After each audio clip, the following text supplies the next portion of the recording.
Hey, my friends, we will be right back to the show. But I have a question for you. Are you struggling with the impact of childhood trauma? Well, know that you're not alone. I'm here to let you know that I'm starting a brand new weekly coaching group that includes a year of life coaching, accountability, support, habit and goal setting, and more. I'm starting a waitlist for the group right now, and I'm only taking a handful of people. And I'll let you know that through this personalized coaching, we'll work together to help you understand how your childhood trauma has shaped your beliefs, behaviors, emotions, and will help you create a roadmap for healing and growth. Right now, you can schedule an absolutely free coaching session with me and get put on the wait list if you go to thinkunbroken.com. My friends, it's your time to turn your trauma into triumph, breakdowns into breakthroughs, and become the hero of your own story. And I'm here to support you in doing that. Just go to thinkunbroken.com to register for a free coaching call with me and to get put on the wait list for the brand new weekly coaching program. Hey, my friends, we will be right back to the show. But I have a question for you. Are you struggling with the impact of childhood trauma? Well, know that you're not alone. I'm here to let you know that I'm starting a brand new weekly coaching group that includes a year of life coaching, accountability, support, habit and goal setting, and more. I'm starting a waitlist for the group right now, and I'm only taking a handful of people. And I'll let you know that through this personalized coaching, we'll work together to help you understand how your childhood trauma has shaped your beliefs, behaviors, emotions, and will help you create a roadmap for healing and growth. Right now, you can schedule an absolutely free coaching session with me and get put on the wait list if you go to thinkunbroken.com. My friends, it's your time to turn your trauma into triumph, breakdowns into breakthroughs, and become the hero of your own story. And I'm here to support you in doing that. Just go to thinkunbroken.com to register for a free coaching call with me and to get put on the wait list for the brand new weekly coaching program. You're listening to the Think Unbroken podcast, and I'm your host, Michael Unbroken. I'm an author, speaker, coach, and advocate for adult survivors of childhood trauma and abuse. In this podcast, you will learn how to transform your trauma into triumph, turn breakdowns into breakthroughs, and go from victim to being the hero of your own story. You can learn more at thinkunbrokenpodcast.com, and of course, check us out on Apple Podcasts and Spotify at Think Unbroken Podcast. What's up, Unbroken Nation? Hope that you're doing well wherever you are in the world today. I'm very excited to be back with you with another episode and my guest, superstar Tim Storey. Tim, my friend, how are you today? What is going on in your world? I'm doing good. I'm just loving the whole black and white thing you got going on with the shirt, the white background. Bam, you're looking good. I appreciate that, man. You know, a lot of people have said that recently, and I think I'm going to keep it the same. There is a quote I've been contemplating putting behind here from Jay-Z. It says, people around you saying that you changed. Well, I didn't do all this work to stay the same. And so the white background might have a quote on it. I'm undecided on it. Tim, I want to start. I've spent years researching you and learning about you. And so first and foremost, it's an honor to have you on the show. We share many mutual friends, and they all, of course, speak very highly of you. And this opportunity felt like a great way for us to help give your knowledge, your information to the Unbroken Nation, these incredible groups of people who are trying to change their world and putting in massive action every day. And the question I want to start off here is very simple. How does a little boy from Compton with several siblings and a massive loss at such a young age, who goes to seminary, become one of the most prolific leaders in the world? Hey, well, thanks for the compliment. So I think that it's really like one step at a time. It's, like growing up with innocence and creativity and loving Motown music and loving to dance and loving Soul Train. But then later finding out like, we don't got that much money. So it's almost like, you want Levi's, but you get Plevi's. You wanted Converse, but you got something else. So I think that I had the fantasy, then I had the reality of how our lives were, right? But truly, from education, conversation, and observation, we get Tim Storey. So people help me with education, help me with conversation. I had observation of certain people I wanted to be like, and I just started to grow. And then here I am now. In that, one of the things I see happen all the time. So little context, since we don't know each other that well, I work with adult survivors of childhood trauma. And that myself is my story. At 4 years old, my mother cut off my right index finger. She was a drug addict, alcoholic. I was homeless as a kid, drug addict at 12, you name it. How do you leverage those people who speak into you to become you? Because I think so often we have these people, they're like right there, and maybe it's a cart before the horse, but how do you actually leverage that and entertain it and bring it in and sit with it and allow it to be absorbed? I think your challenges were more intense than mine, because I feel that, even though I was raised with a father who struggled with many things and my parents were very volatile, it wasn't to the point of like a mother inflicting pain on me, right? So it's not just the surroundings that you faced, but it was also like the abuse that was physical. I never had that. So sorry that you went through that. But I think it's difficult. And I think that that's why most people are overcome by it, and it gets within the fabric of them. It's almost like this. If somebody smokes in your house 1 or 2 times, it'll only penetrate your furniture so much. But if they lived in your house for 30 days and smoked every day, it's going to penetrate the fabric of every part of your house. And so, Michael, that's what's happened to people, is that the negativity has penetrated them. We have to be real about that. The doggone it, that stuff got in me. And maybe that's why I'm triggered. Maybe that's why I respond this way. Maybe that's why I have these actions. So how do I now reverse the curse that's in my life? And that's what I'm good at. I teach people how to turn their setbacks into comebacks. I think that's everything, but how do you do that? And what I want to do is approach this from a practical way, because so many people are stuck, right? And they're like, I can't, I shouldn't, I don't know if I can. What does Tim bring to the table to help create that reframing for people? What I bring to the table is what I learned from my therapist to start with, Dr. Helen Mendez, who taught at USC. She's now deceased, but she literally changed my life. First time I saw her, I was 30 years of age. And she really took me through a process that me and her ended up creating together. The number one, you have to become awake. And the whole idea is sometimes we sleepwalk through life, and you have to become awake. And then secondly, you have to take inventory. But this is from one of the top psychologists in the world saying this. This is not just some motivator saying like, we got to take inventory. But, she had some depth to what she was saying. So you have to become awake. Secondly, you have to take inventory of like, where are you really? So you like to go by Michael? Is that what you go by? Yes, please. Okay. So Michael, with your life, when you were going through what you were going through, you had to go like, whoa, that was pretty whack. Like, she injured me. That was pretty whack. Look what she did to me. Look what she said to me. So that's like taking inventory, being realistic about where we're at, right? So you become awake, got to take inventory. Number 3, and this is what you're doing on Unbroken, you have to partner with the right people. And this is where people miss it.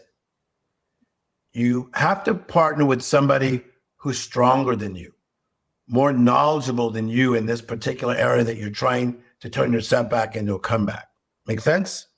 Yes. So a lot of people in the past, they didn't have the right people to partner with. In today's world, man, we can go to a TED Talk. We can get somebody's book. We can get somebody's book on tape. We can listen to the Unbroken podcast. We can listen to Tim Storey at 10X. So our lives can be changed in a different way. And it's all like attainable much more than it was, let's say, in the 60s, 70s, and even 80s. Yeah, I think that's very true. I think about my life and my trajectory going and hitting this massive rock bottom at 25 years old. Without personal development, I cannot imagine I would be where I am right now. And so I have so much gratitude for people like you and Oprah and Tom Bilyeu and John Lee Dumas, and who have put together this knowledge, this wealth of information for us. But something came to mind as you were speaking that I recalled that you've mentioned before that I want to dive into, because I believe that you're spot on and I totally agree with you. But I think that people fail to nourish that. And you said something that has held true in my life for a very long time. He who works his land shall have abundance. Mm-hmm. Can you talk about the parlay in that experience and that growth? Yeah, and it really goes with these points. So you have to become awake, take inventory, partner with the right people. But your land is what's in front of you. Okay, so like with Michael's land, as a 25-year-old who found out you were in a setback, in order to get out, you had to become awake, take inventory, and partner with people. So let's say people then gave you advice. Okay, you're struggling with addiction. This is what you need to do. You're struggling with self-esteem, self-worth. This is what you need to do. So your land is what's in front of you. Now, little did I know that this proverb that I got from the Bible would echo all over the world through the voice of Tim Storey, because this is what I'm really known for.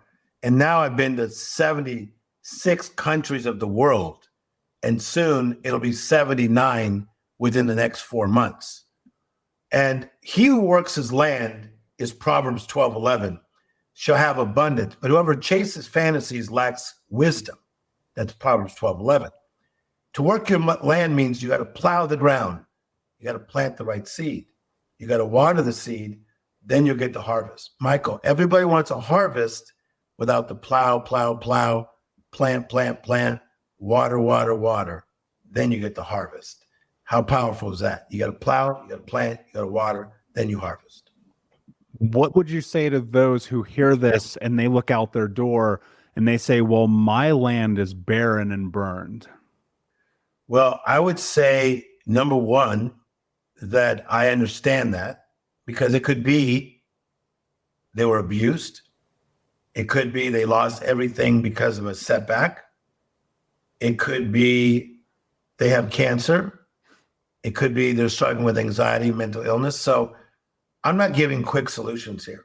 I mean, I'm the guy that gets in the trenches with the biggest celebrities in the world. And when I'm with these people, male and female, I'm not always trying to give fancy answers. I'm just like sitting in the crap with people. That's my strength. But when they're ready to hear, then I do believe this. I believe that life will make a way where there seems there is no way. And you look at where Oprah Winfrey started, abuse, early pregnancy by her, losing a child, feeling unorthodox, trying to find her way. And she is one of the most well-known persons on the planet from Mississippi. She was hurting in Mississippi, now one of the most well-known people on the planet. So you never know what's going to happen if you're willing to cooperate and plow the ground, plant the seed, water the seed, and reap the harvest. Sometimes you got to see things that are not there yet by faith. With that said, and I'm hearing this, I'm absorbing it, and that's why I just had this moment. I was like, that's so true. I look at all these experiences of my life and what have led me to this moment, and even the thousands of people that I've coached, I'm like, this took patience, took grace, it took empathy, it took so many things. And you said something, you've got to be ready to hear it. What do you think is the transitional moment that people have in common in which they're ready to hear? If there even is one. No, I think that it's different things for different people. So rock bottom to you may be a different rock bottom to me. Somebody get a DUI is rock bottom, and to others, somebody else is not. It's like, oh, I'll get through that. I'll just keep rolling. So I think that you could either learn from the rocks or learn from the rudder. And so I would rather be led by the rudder on a ship than continue to hit the rocks. So for me, seen my family hit rocks, hit rocks, hit rocks, hit rocks, hit rocks for generations, I decided to start walking in wisdom and lead my family through the rudder. And so I think it's just like an aha moment where you just like, I love rap. So it's like Kanye West, wake up, Mr. West, Mr. West, Mr. Everybody's best. You got to wake up. You got to wake up. And so whatever your wake up is, that's it. Then you got to just say, what I'm doing is not working. I just heard Tim Storey on Unbroken podcast. He was dope. Michael's dope. I think I'll pay attention. Plow, plant, water, harvest. Nobody feels like plowing. You think farmers feel like going out there and plowing? No, they do it because they walk by faith and they look for the harvest in their mindset. You walk by faith. Yeah. Yeah. For those who feel so disillusioned by faith because all they felt is failure, all they felt is the world on top of them, all they felt is the world saying, you're not good enough, you're not strong enough, you're not capable enough, you don't deserve it, you'll never have it. For those people who have just been so obliterated by the world that we live in, unfortunately, how do they find faith? Probably first and foremost with themselves, but in the world. So I would say, again, I'm not the guy. I got all this currency here from different countries because I did something on finances recently. So I got all this currency that's from Singapore.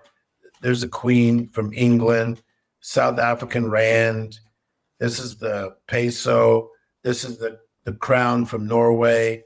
This is an Indonesian currency. The reason I did all that is I'm not just trying to divvy out currency and say, this will change your life with just this exchange. No.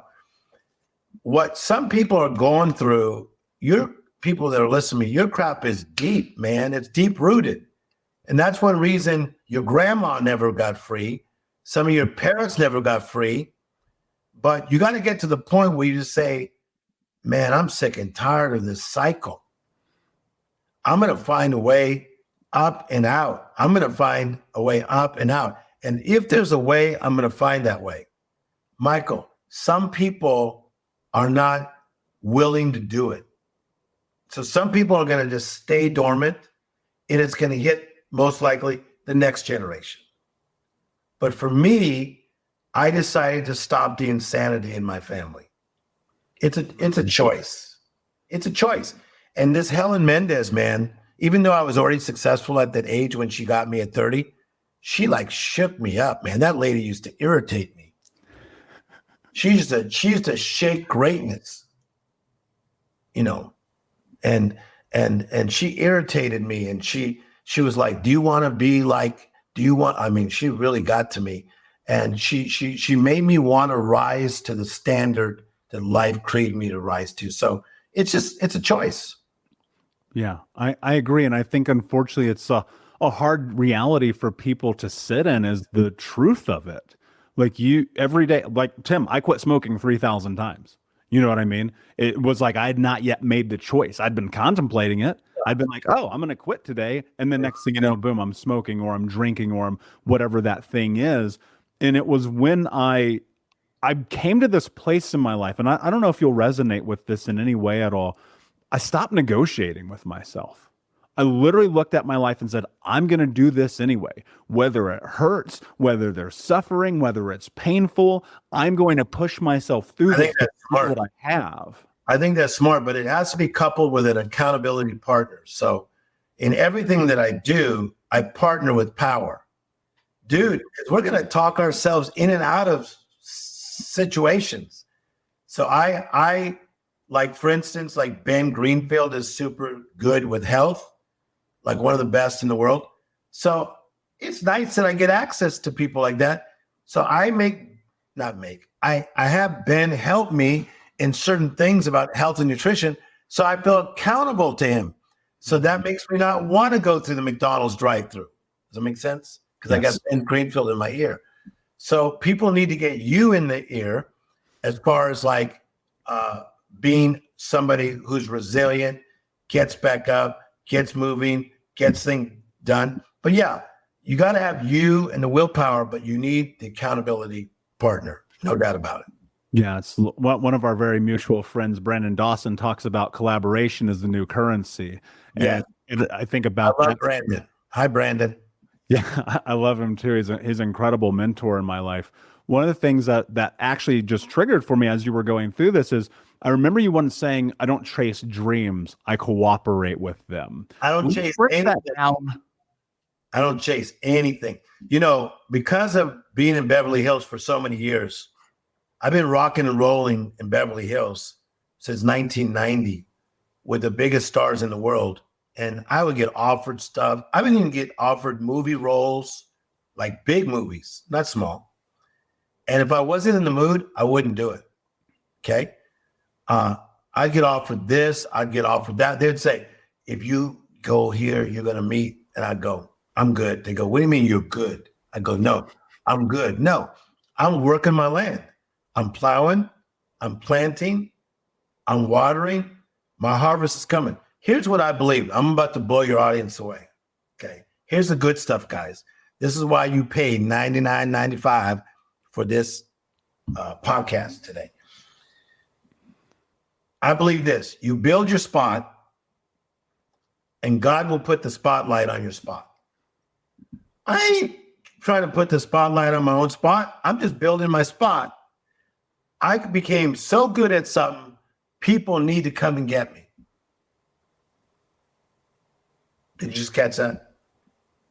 That makes me think of be so good they can't ignore you. Hey, Michael, if it's 103 degrees and your air conditioner goes out, who are you looking for? Calling the HVAC guy. Boom. If we're in a pandemic and you need to come back, Calling Tim Storey. if you're a celebrity and all your friends got helped by one man, who are you going to call? Yeah, Tim Storey. He's the guy, right? All right. So if you got ghosts, who are you going to call? We'll be right back to the show. But before we do, I want to tell you about today's sponsor, FactorMills.com, where if you go to factormills.com/unbroken50 and use the code unbroken50, you can get 50% off your first order. That's factormills.com/unbroken50. If you're like me and you are a person who is busy trying to create a life, heal, work on their health, wealth, and relationships, and not to mention deal with the day-to-days of normal life, you do not have time to be going to the grocery store and trying to figure out what you're going to cook every single day of the week. In fact, one time I did the math and I realized I was spending over 15 hours a week at the grocery store and cooking. When I added Factor, I got to use that time for myself, for my family, for my friends, for my community, and for my business. And so if you're in the place where you need some more support in the kitchen, head to factormills.com/unbroken50 and use the code unbroken50 to get 50% off. But okay, so let's go in that a little bit deeper. That was a cool riff though, because It was. You did a great job. But I just was like rhyming, like I was flowing. But I love I guess dope is that I never said or thought that I'm more grand than the next guy. I just created my own little secret sauce. Again, if it's hot, 103, and your air conditioner goes out, you got to get that guy in. You got to create something that we need. Two things come to mind in that. One is this idea that I've been sitting with, and I'm wondering if this holds true for you, that you only build confidence through consistently doing incredibly uncomfortable things. And two, that those uncomfortable things will lead to failure.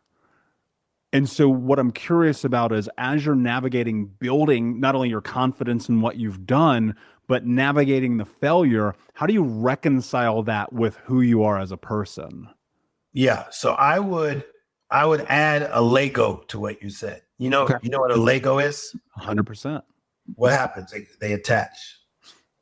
So you build confidence not just by doing uncomfortable things. You build confidence also by doing comfortable things over and over and over and over and over and over again until they become an amazing routine. And that's why you have this book, Atomic Habits. So you build that freaking habit. That's what I've done in speaking. The reason I'm such a good speaker is because I created habits. Like, people always come up to me like, oh my God, like, how do you speak like that? I want to speak like you. Yo, I've been reading out loud 3 to 5 times a week since I was in high school. I read out loud in my room. I get a book. This is a book, somebody else's book. And I read out loud like this, Michael. I read. So my diction pops. Watch in most Tim Storey speeches, you hardly hear me miss a word. Pop, pop, pop, pop, pop, pop, pop. That is me working a discipline over. Now, that's not uncomfortable for me to do. It's something I want to do, right? But there are a lot of things that I do that are very, very, very, very uncomfortable, like continue to eat correctly or continue to have a trainer that's making me do things I don't feel like doing on certain days, right? So I think it's the comfortable and the uncomfortable Lego together, and you just create those atomic disciplines and those atomic habits. Okay. Yeah. So I just added a Lego to your brilliance. That's all I did. Yeah, I love that. I've never contemplated that before. And in real time, I'm thinking to myself, yeah, there was a lot of open mic nights that have led to this moment. There was a lot of speaking to 4 people and 12 before I spoke in front of 10,000 with Grant Cardone. There was a lot of all of that building the confidence and the comfortability. And I've never thought about that before. And I think you're so right. In that, so I want to go back to this idea about failure, though, because I think people get caught in this so often. You talk about the idea of never wasting a failure. What does that mean? Well, I think that to quote Ford from the Ford automobile, Henry Ford, he says, failure gives me the opportunity to begin again more intelligently. So I agree with Henry. Good going, Henry. I agree with that. So if I fail at something, whatever. I'm not tripping. I'm not good at everything. But why aren't you tripping? I'm not tripping. I remember coming into Russell Simmons' office like 20 years ago. And I was trying to do a project with him. And he was telling me, because he was just like blowing up, and he goes, Tim, I throw 10 things against the wall and 3 stick. And he says, I would miss the 3 things that stuck if I start worrying about the 7 things that did not stick. So I do my best at things. I got best-selling books. Okay. I got, a new TV show at all the airports. I'm in 90 airports of the world. Nobody else has that. I got 2 new TV shows coming out this year. Big ones. I'm working on a Broadway play. I get to do all these fun things, but y'all don't know about the 5 things that have not worked in the last 3 years. I got like 5 mega things that have not worked. I've lost a lot of money over the last 20 years, but I made a lot of money as well. So I'm not tripping on those things because failure gives me the opportunity to begin again more intelligently. So I'm a lot smarter than I was in my, let's say, 20s or 30s. Yeah. It's funny. I sit and I think sometimes when I'm 60, I'm going to be like, man, when I was 36, I was a complete dummy. So I love learning. I love continuing to grow. I want to go in a direction. I don't know if people take you very often. And if you're uncomfortable with it, I understand. Talk about the power of money in life, just in general, and what it means and the importance of it. Us coming from 10X and being in Miami just a couple of weeks ago is such this beautiful precedent of looking at money is not this bad thing. But people who come from where I come from, being in poverty, being in the hood, like money is just kind of evil in the cesspool of life. But what role has it played for you, and why does it matter? I think that money has given me leverage. It's a beautiful thing. And I come from more of a poverty mindset, or as one great writer writes, a fixed mindset rather than a growth mindset. So I had to change my mentality via the book right there. Miracle Mentality is what I wrote. And I write a section about money and miracle mentality in that book. And so to me, we had a fixed mindset in the Storey family. But when I started seeing other families that did not have a fixed mindset, that was an observation. And I said, I want to start doing what they're doing. I want to start living like they're living. I like this idea that they were taking vacations, that they could afford things, they could do things, they had money set aside. So I made money, my friend, in my 20s. And then I started making millions of dollars in my 20s, in my 20s. And so money is a friend of mine. I don't push it away. I'm not grabby with it. I'm willing to give it. It's my friend. It's my friend. Yeah, money likes me. What was Did you hear what I said? No, that's pretty cool. Yeah. And I'm thinking about that. I'm like, money likes me. There's a book I read called Happy Money.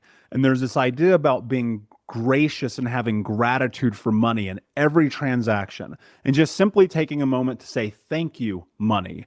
And that's for purchases or delivery, right?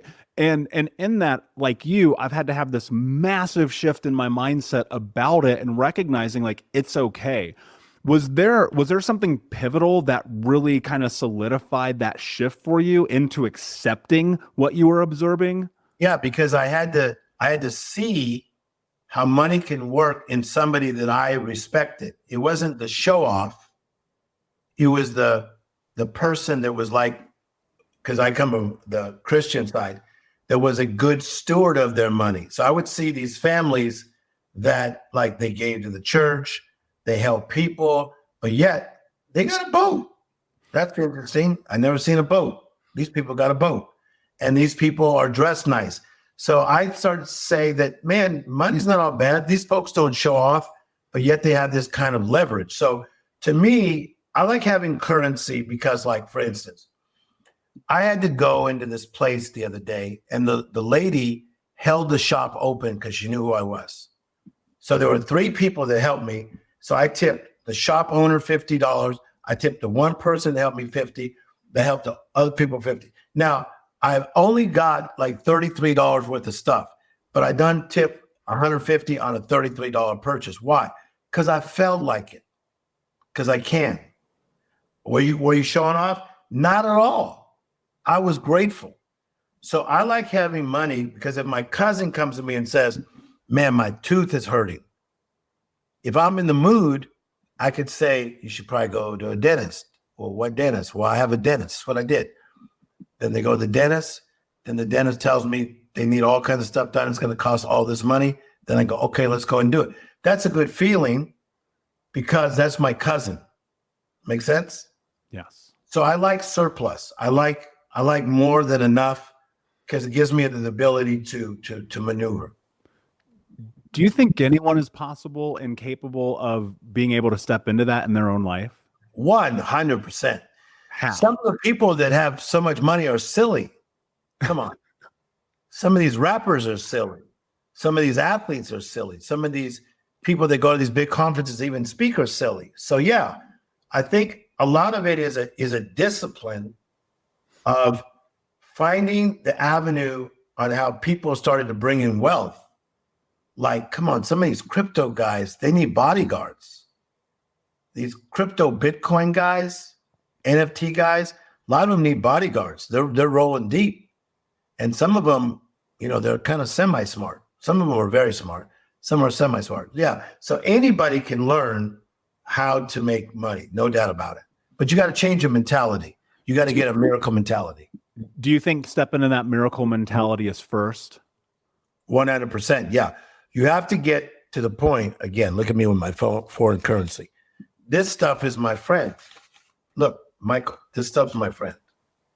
I ain't scared. I gave $100,000 away when I was only 28 years of age. Did you hear what I said? Yes. 100. It only hurt for 12 minutes. Mm-hmm. I gave $100,000 away when I was 28. Now, someone may get mad because I told the truth that I gave $100,000 away. What's my point? I didn't want money to own me. I wanted to give to this missions thing, so I did. But I believe you reap what you sow. It's not by accident that I keep getting all these big deals. I think you reap what you sow. What role does patience play in this for you? I think that I'm a very patient person. You notice even the way I talk is very Barack Obama-ish. I think about every word I'm going to say. So I'm a very patient person. So maybe somebody that battles with being patient, maybe it's harder. But to me, I'm very methodical. It comes down to, I got to plow, I got to plant, I got to water, and then someday I'm going to harvest. There's some things I have not harvested, but I've been planting those seeds since I was 20. And I still have not got a harvest, but I'm patient and I just keep flowing. Patient is that knowing even before it happens, man. You just know that you know that you know that you know. Even before it happens, you just know, and you just keep walking like you know.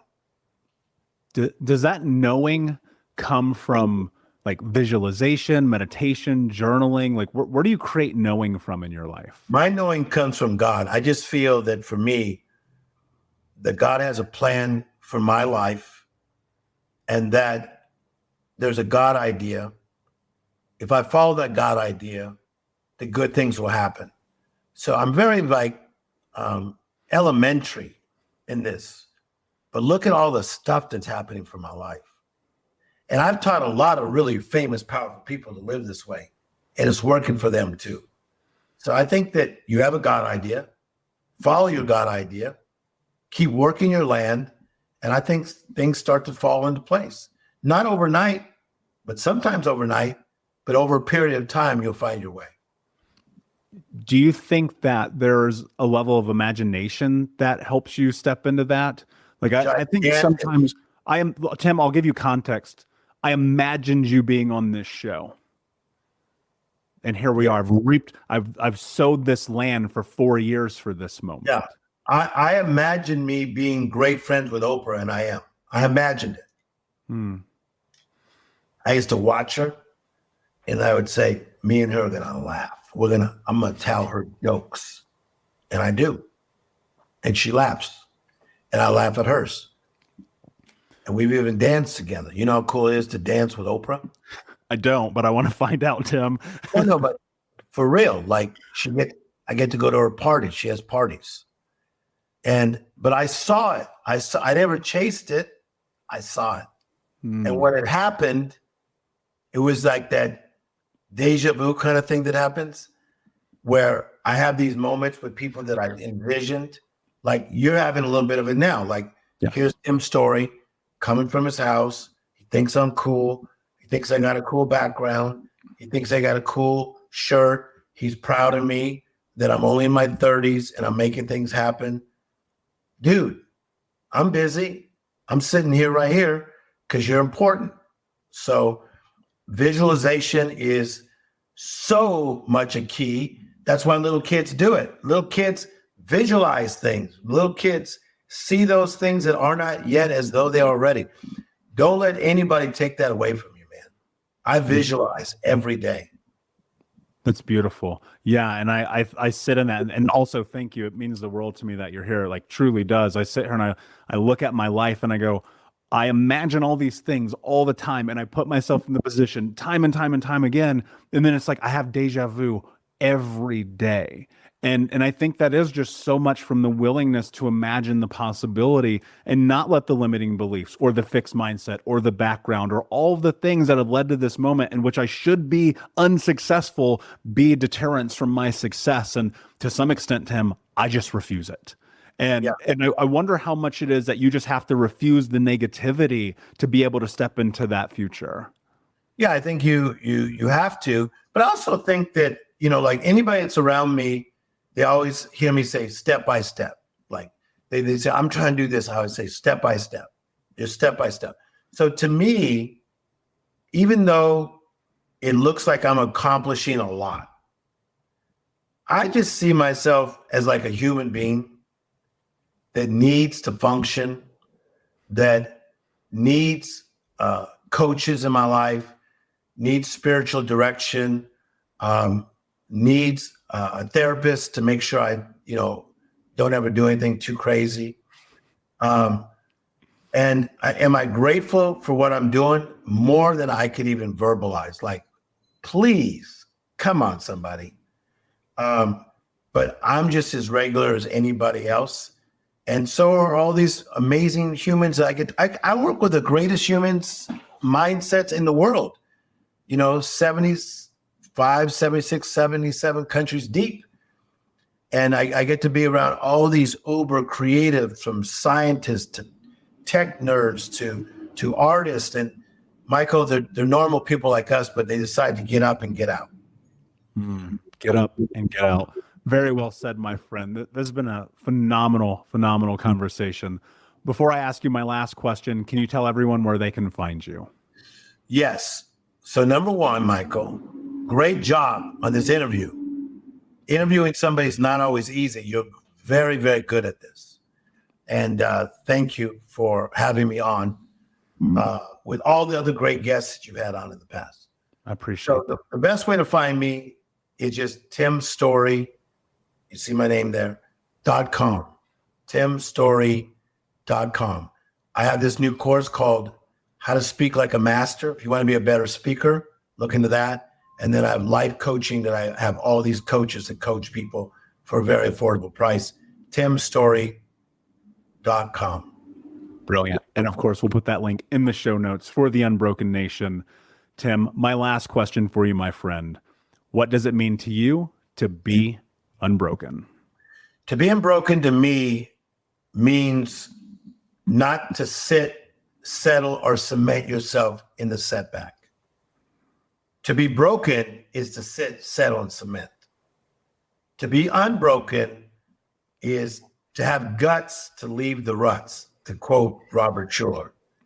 So you have guts to leave the ruts, and you say, I'm not going to sit, I'm not going to settle, and I'm not going to cement myself.